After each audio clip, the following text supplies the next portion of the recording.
morning students. How are you all? I hope you all are fit and fine. Students, today in our Hindi class we will start a new topic. Okay? Students, in our previous class we have learned about bhasha, but today we will start with word. Okay? So let us start. Are you ready? Okay students. So today I will tell you कि वर्ण किसे कहते हैं और वर्ण कितने प्रकार के होते हैं। तो सबसे पहले हम सीखेंगे वर्ण किसे कहते हैं। So let us start today our topic is वर्ण विचार और लेसन नंबर 2 इज वर्ण विचार स्टूडेंट्स। सो वर्ण किसे कहते हैं? भाषा की सबसे छोटी इकाई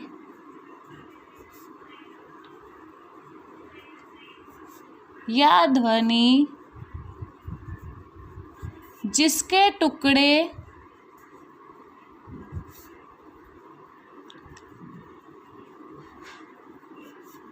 नहीं किए जा सकते, जिसके टुकड़े नहीं किए जा सकते वर्ण कहलाते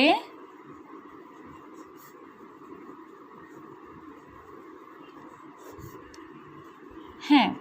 स्टूडेंट्स, जब मैम ने आपका ये वीडियो स्टार्ट किया तो आपने एक पिक्चर देखी। आपने किसकी पिक्चर देखी थी? एक आम की पिक्चर देखी थी। यस, आपने एक आम का चित्र देखा था।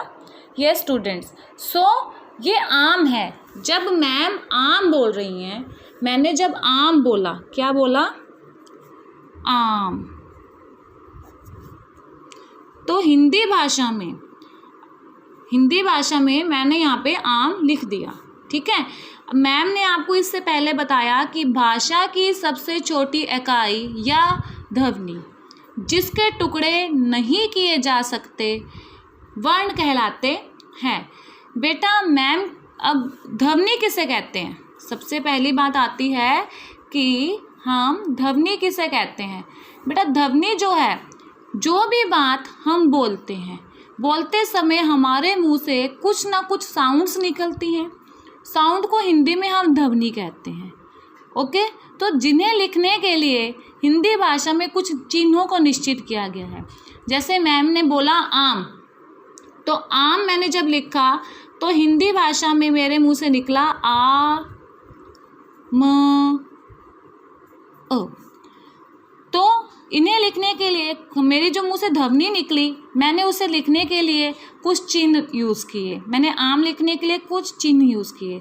इन्हीं ध्वनियों को हम क्या कहते हैं? वर्ण कहते हैं और अक्षर कहते हैं। और बेटा जो वर्ण होता है, वर्ण जो है ये भाषा की सबसे छोटी इकाई है, जिसका कोई और टुकड़ा नहीं किया जा सकता या जिसे बांटा नहीं जा सकता। जैसे कि अब हम बात करेंगे वर्ण की। वर्ण जो है बेटा 2 प्रकार के होते हैं। सबसे पहले होता है स्वर, उसके बाद आएगा व्यंजन। आप में से कुछ बच्चों ने स्वर और व्यंजन के बारे में पहले सुना होगा। यस, अभी तक जो मैंने समझाया आई होप कि आपको समझ में आ गया होगा बेटा। लेकिन स्वर किन्हें कहते हैं, अब आपको मैम दिखाते हैं। बेटा आपके सामने ये देखिए, अ से लेके ओ तक जो हमारे होते हैं वो क्या होते हैं? स्वर होते हैं। और क से लेके ह तक हमारे व्यंजन होते हैं। Are you getting? आप देख पा रहे हैं? यस, अ से लेके ओ तक हमारे क्या हैं? स्वर होते हैं। और क से लेके ह तक हमारे व्यंजन होते हैं। अब हम इनके बारे में आगे बात करेंगे बेटा। जो स्वर हैं, स्वर वह होता है, स्वर क्या होता है?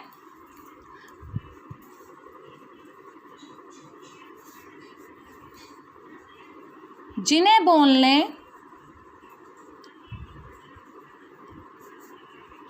के लिए किसी अन्य वर्ण की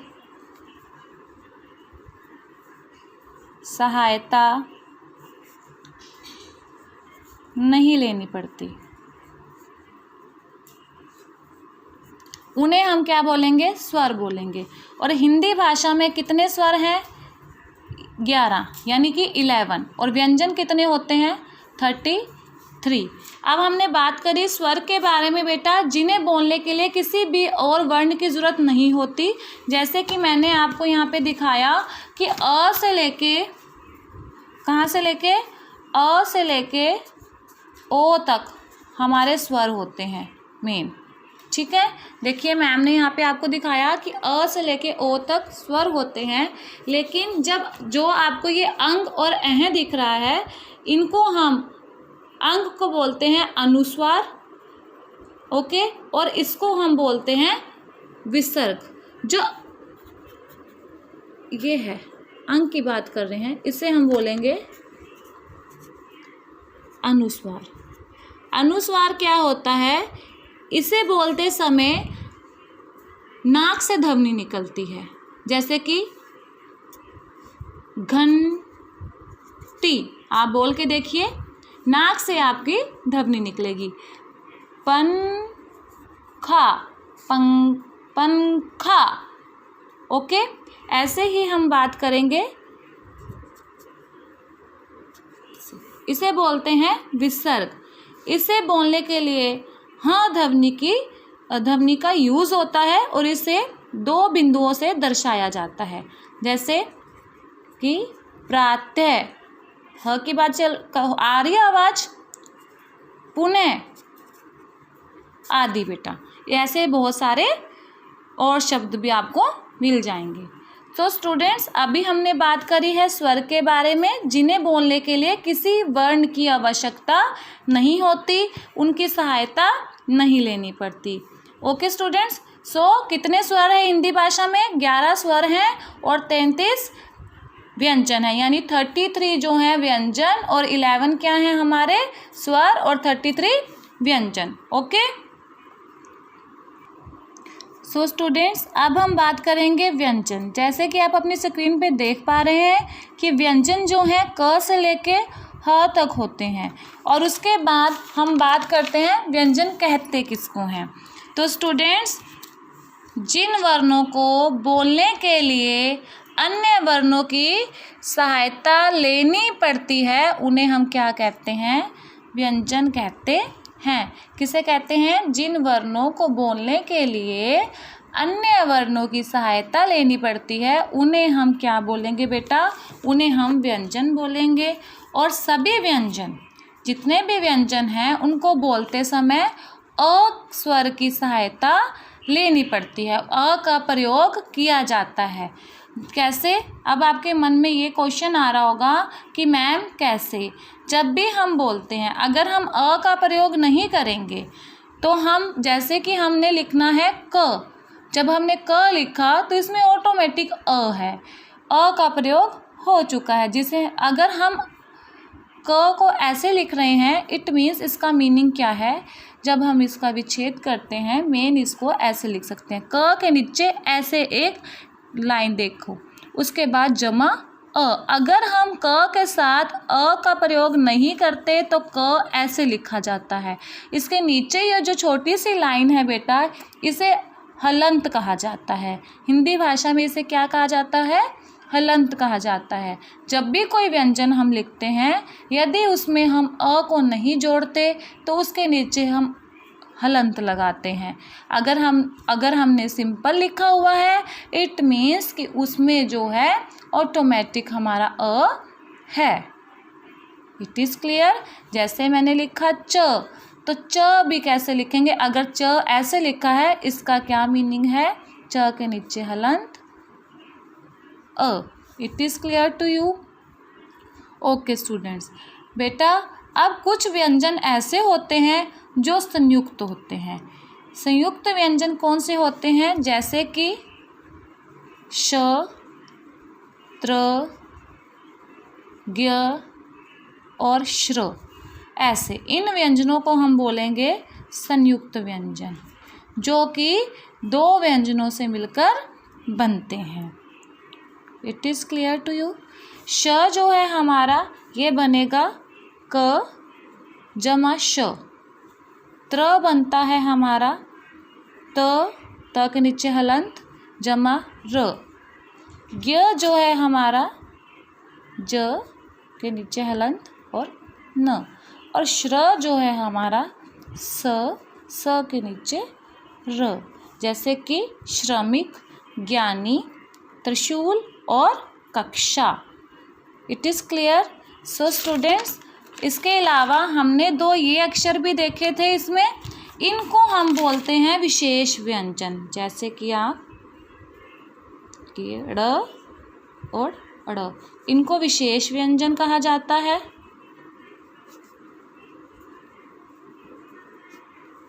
ये हमेशा जो है या तो शब्द के बीच में आते हैं या अंत में आते हैं, जैसे कि सड़क बीच में आ गया, पकड़ अंत में आ गया। It is clear to all? So students, I hope कि यू विल अंडरस्टैंड व्यंजन किसे कहते हैं और स्वर किसे कहते हैं। इसके बाद एक बहुत इम्पोर्टेंट बात है बेटा, जैसे कि हमारी मात्राएं। आपने अपनी मात्राओं के बारे में तो आई होप कि आप सबको पता है कि मात्राएं कौन कौन सी होती हैं, क्योंकि हमने ये अपनी 3rd क्लास में भी किया हुआ है। Yes, are you getting? आप सब ने किया हुआ है ये वाला? Okay students. सो स्टूडेंट्स, अब हम बात करेंगे मात्रा की। जितने भी स्वर हैं बेटा, उससे हमारी मात्रा बनती है, सिर्फ अ को छोड़कर। अ की कोई भी मात्रा नहीं होती, जैसे आ, ई, उ, री, ए,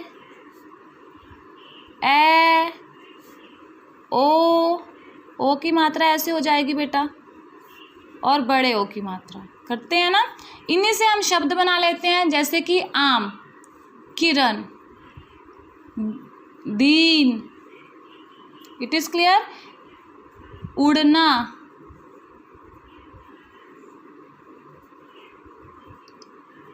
ऐसे करके हम सब शब्द बनाएंगे। It is clear? ओ से जैसे औरत। यस, ऐसे कई शब्द हम मात्राओं को लगा के बनाते हैं। मात्राएं हमारी स्वर से बनती हैं बेटा। तो आज हमने यही सीखा कि स्वर किसे कहते हैं, व्यंजन किसे कहते हैं। सबसे पहले ध्वनि किसे कहते हैं? जो भी साउंड्स हमारे मुंह से निकलते हैं उन्हें ध्वनि कहा जाता है। 2 प्रकार के होते हैं, स्वर और व्यंजन। स्वर 11 होते हैं और व्यंजन 33 होते हैं।